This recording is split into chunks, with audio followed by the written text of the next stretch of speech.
ce film en fait est parti d'un besoin de nous les vignerons, d'une fierté d'avoir des images pour prouver à quel point on avait un territoire de cœur, un territoire de passion.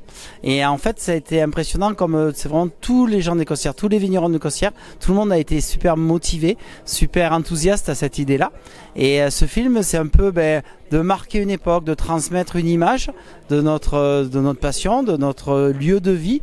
On y voit effectivement de la vigne, on y voit l'olivier, on y voit l'amandier, on y voit le vent de la mer, on y voit en fait tous ces éléments marqueurs de notre chez nous, et montrer que d'abord venez chez nous, on est heureux de venir à votre table, nous de vous inviter à votre table et vous de venir nous visiter, et c'est de transmettre toute cette passion. Aujourd'hui, tous les événements qu'on fait, que ce soit le site internet, que ce soit le film, on attache énormément d'importance à faire travailler le local.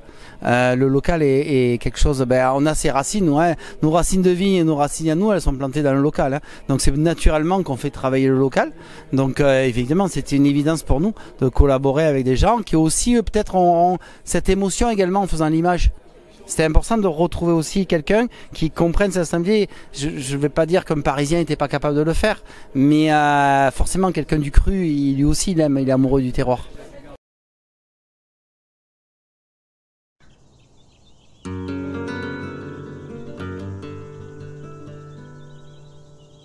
Sur ma table, sur ta table, sur nos tables, sur vos tables. C'est une terre de galets roulés par le Rhône, de savoir-faire de femmes et d'hommes. Proche de la mer, la fraîcheur vient de l'air. Une génération à vocation, une génération à réflexion. Réinventer notre métier, c'est notre idée. Notre ADN, la terre des Costières, notre ambition, être vrai. Et vous, qui êtes-vous? La vigne. Les hommes. La terre. Le Rhône. La mer. La lumière. La nature. Notre respect. Nos vigneronnes. Nos taureaux. Nos chevaux. Nos oiseaux. Notre Mistral. Nos oliviers. Nos amandiers. Notre romanité. Notre histoire. Notre savoir. Nos cépages. Nos adages. Le partage. Nos bistrots. Nos gastros. Nos terrasses. Le tout forme un terroir, une identité où savoir-faire et caractère vont de pair.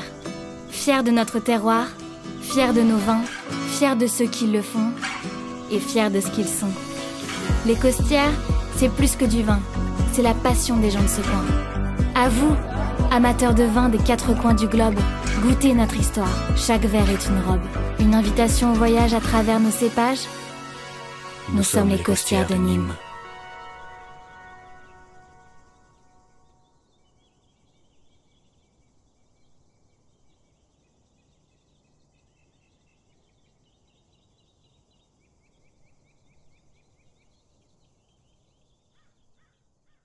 Alors, il n'y en a pas eu tant que ça de versions. Il y a eu une première version où malheureusement on a dû faire avec la loi E20 et de dire aïe, ces images-là on peut pas les montrer. Aïe, on peut pas montrer des choses comme ça. Voilà. Donc c'est plus la deuxième, ça a plutôt été des corrections par rapport au fait de pouvoir respecter la loi E20 et d'éviter d'avoir des actions en justice pour nous accuser d'avoir fait des choses. Mais sinon, l'image elle s'est faite toute seule parce qu'on a un terroir qui parle de lui-même et l'image elle est vite belle chez nous. Le Gard et les Costières sont pas que le vin. On est AOP, appellation d'origine protégée, et on protège tout l'environnement qui est autour de nous. On a plaisir de faire des haies, on a plaisir d'avoir, on n'a pas montré l'abeille, on a plaisir d'avoir des ruchers dans nos vignes. On a le plaisir beaucoup de nos vignerons sont aussi arboriculteurs, sont aussi maraîchers, sont aussi oléiculteurs. Donc ça fait partie de toute une atmosphère et quand vous allez voyager à un Vignes-Toqué, un événement comme ça, on va traverser les abricotiers, on va traverser tout cet environnement. C'est notre lieu de vie, c'est là où on vit au quotidien.